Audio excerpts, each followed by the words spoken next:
Après le lancement des 5 chantiers lors de sa magistrature précédente, le mandat actuel du chef de l'État, Joseph Kabila, s'inscrit dans le cadre du social avec la révolution de la modernité. Pour matérialiser cette vision en ce qui concerne le volet infrastructure, la charge a été confiée à l'Agence congolaise des grands travaux qui assure le pilotage des projets de construction et de modernisation des infrastructures des différents secteurs de la vie nationale. Cette institution publique est dirigée de main de maître par M. Charles Médard Ilunga Mwamba qui estime que la pérennité de toute entreprise repose principalement sur sa capacité d'innovation. C'est pourquoi le DG de la CGT fait de ces concepts son cheval de bataille. Il nous présente ici son institution ainsi que sa mission principale. La CGT est née du concept même de grands travaux, c'est-à-dire il faut construire des grands travaux pour pouvoir moderniser la République, des grands travaux pour assurer la connexion des différents points de notre pays. La CGT repose sur ce concept, le concept des grands travaux, donc des travaux structurants dans les domaines des routes, dans les infrastructures des transports, dans les domaines des bâtiments. Il faut aujourd'hui construire, dans le secteur des bâtiments, il y a beaucoup de défis.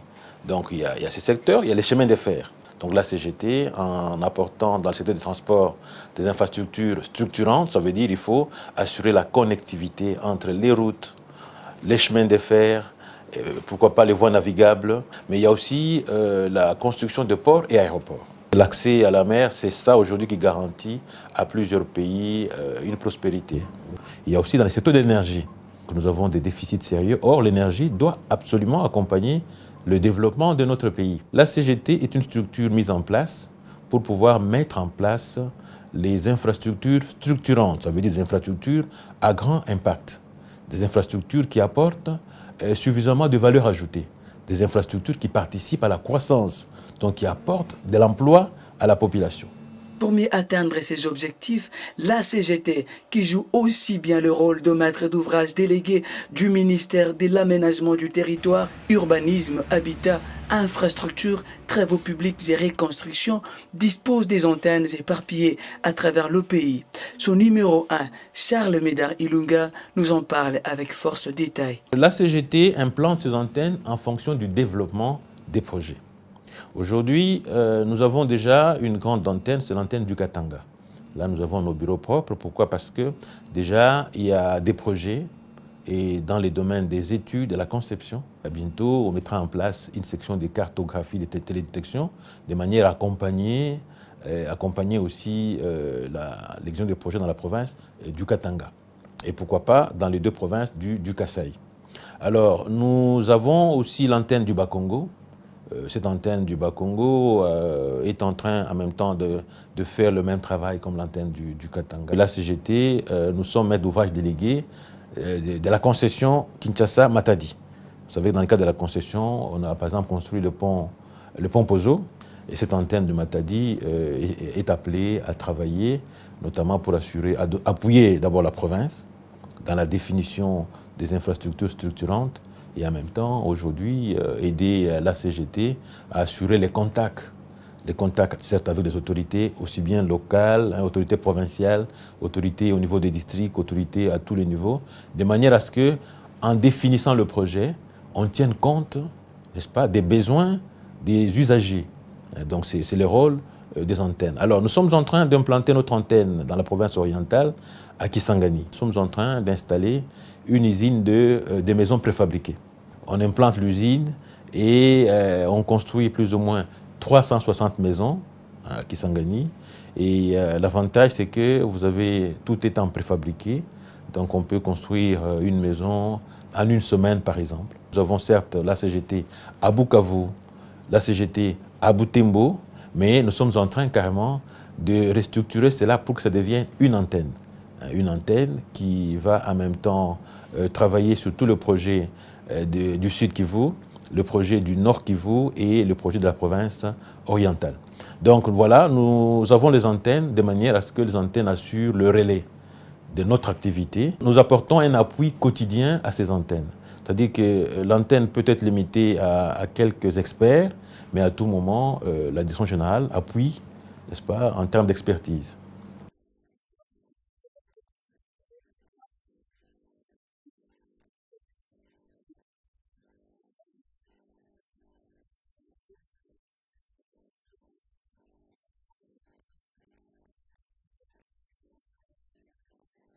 La CGT a à son sein une cellule de gestion des projets et des marchés publics qui s'occupe des respects des procédures de gestion, des passations, des contrôles de la régulation et d'approbation des marchés publics. Le secrétaire permanent de cette structure, en la personne de M. Jacques Moutou-Ona, nous en parle. Oui, la passation de marché à la CGT s'est fait suivant la loi sur la passation des marchés.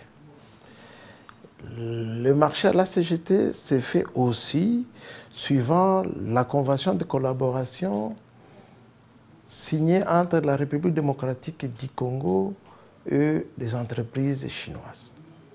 Dans le cadre de la coopération sino-congolaise, les entreprises sont déjà prédéterminées par la convention. Il y a deux entreprises.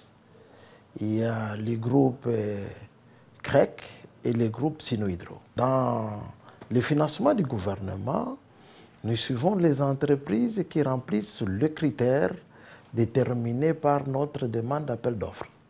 Dans le plan de passation des marchés, nous avons des critères de qualité et de coût. Voir quelle est l'entreprise qui réalise le travail de bonne qualité à un bon coût, ce qu'on appelle le moins 10 ans.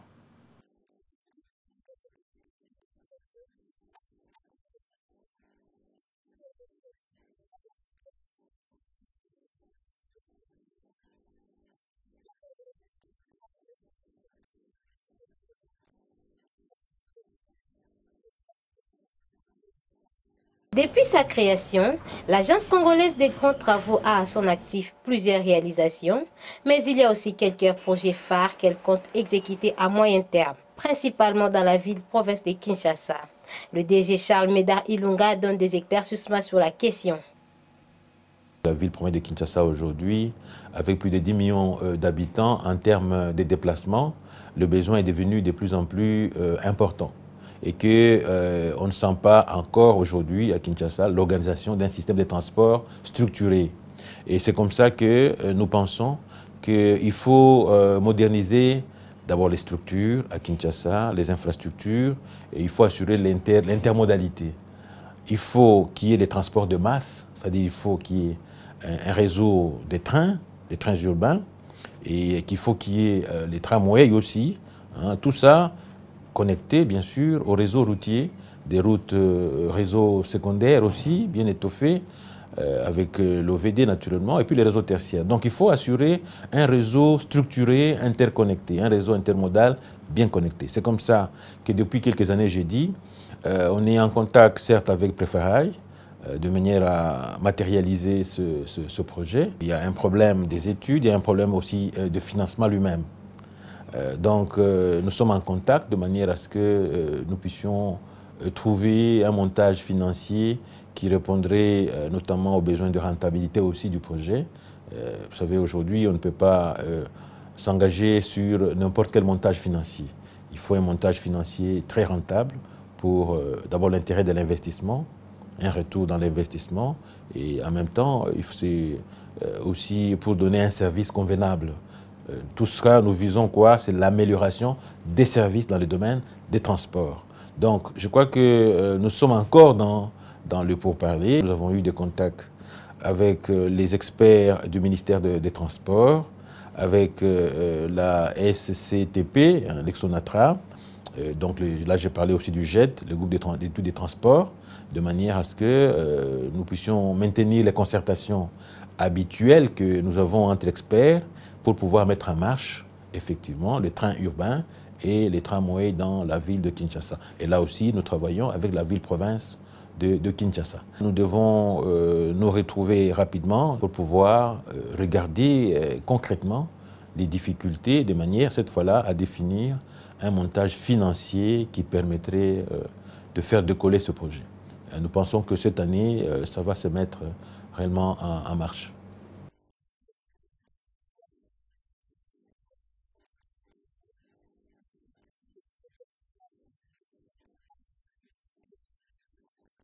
La modernisation du site Bandounou sur le pont Matete, le long du boulevard Lumumba à Kinshasa, ne laisse personne indifférente. L'ingénieur de l'agence congolaise des grands travaux commis à l'exécution de cet ouvrage, en la personne de M. Kiyanga, explique en détail les travaux réalisés sur ces sites et son impact sur le plan de la circulation routière. Le pont Banounou, c'est un pont viaduc d'une portée de 13 mètres qui a deux voies. Il y a la voie supérieure et la voie inférieure. La voie supérieure, c'est pour laisser passer les gens qui viennent de Ndjili pour la ville et les gens qui partent de la ville vers l'aéroport. Tandis que la voie inférieure, c'est pour juste passer les gens qui viennent de Matete, qui ont l'intention d'aller vers la ville. Ils passent par la voie inférieure. Voilà un peu les travaux qui sont en train d'être exécutés au niveau du pont Banounou. Les travaux qui se font sur le pont Banounou ont pour objet de pouvoir éliminer le conflit de trafic qu'il y avait avant pour les véhicules qui partent de Matete vers la ville. Maintenant, il n'y aura plus ce conflit de trafic. Ceux qui partent de Matete, ils vont passer carrément sur la voie inférieure et ils continuent leur route vers le centre-ville sans problème. La durée des travaux, disons que pour la voie inférieure, parce que la voie supérieure, la chaussée est complètement déjà terminée. C'est pourquoi il y a même aisance dans le trafic. Pour la voie inférieure, les travaux se terminent au courant du mois d'avril ici. Avec lesquels on est en train d'exécuter ces travaux, c'est un financement purement du gouvernement congolais. Nous remercions le gouvernement du fait qu'il a compris qu'il doit soutenir les travaux en finançant. Nous pensons que le gouvernement ne va pas s'arrêter sur le boulevard Lumumba avec le financement. Il peut, dans la mesure du possible, ouvrir d'autres voies, moderniser d'autres voies, selon qu'il aura la possibilité de le faire. Face à cette grande réalisation du gouvernement congolais au profit de la population quinoise, quelques habitants se sont exprimés.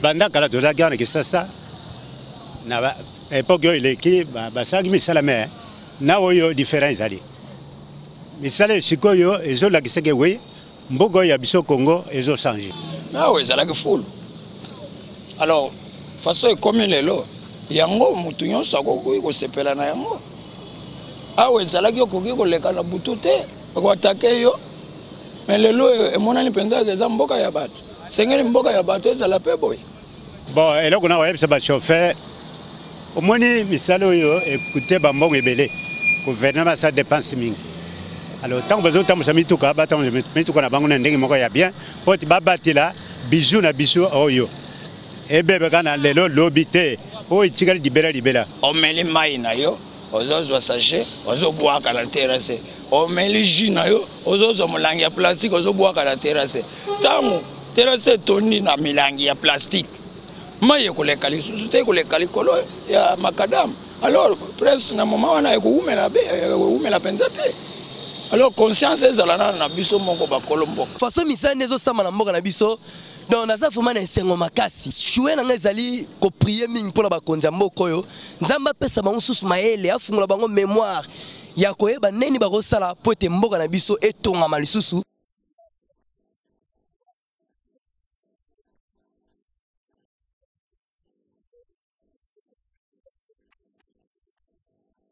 Ainsi, à travers son expertise et ses capacités renforcées au fil du temps, l'Agence congolaise des grands travaux envisage assister la République démocratique du Congo à relever les défis majeurs de sa reconstruction et de son développement. Son directeur général Charles Médard Ilunga Mwamba fait savoir que sa structure a de grandes ambitions pour les jours à venir. Le mythe fondateur de la CGT, c'est l'Agence des grands travaux, donc grands travaux pour développer le Congo. Alors quand on dit grands travaux, cela suppose qu'il faut une maîtrise des techniques de gestion. Aujourd'hui, la CGT, nous fondons tous nos espoirs sur l'innovation. C'est le chemin obligatoire de toutes les améliorations. Aujourd'hui, notre rôle principal, c'est le renforcement des capacités. Des experts dignes, des experts efficaces qui pour nous permettre de faire une gestion efficiente, efficace des projets. Nous voulons être un grand bureau d'études, maîtriser les études, maîtriser la conception, pour que quand on veut commencer n'importe quel projet, eh bien, il faut d'abord montrer où sont les études. Nous avons des ambitions dans la maîtrise, dans la méthode de la conception, maîtrise des techniques de supervision. Nous sommes en train de renforcer nos capacités de manière à ce que le contrôle des travaux La certification des travaux s'efface selon les normes, avec beaucoup de rigueur. Et à terme, je veux dire que nous sommes en train de nous mettre sur un audit, comme on dit, de manière à être une entreprise certifiée ISO. Donc nous voulons, à travers notre façon de travail, nos méthodes de travail, essayer de tout faire pour que nous puissions maîtriser les fonctions nécessaires qui nous permettent, lorsque nous émettons un avis, que ce soit un avis expert, un avis respecté pas seulement au pays, respecté aussi en dehors du pays. Voilà pourquoi j'ai dit que nous voulons réellement travailler donc de manière à ce que nous puissions développer la fonction assurance qualité pour que nous soyons maîtres dans ce que nous faisons. C'est la meilleure façon d'aider notre pays, d'aider le gouvernement pour que nous puissions aider la vision du chef de l'État.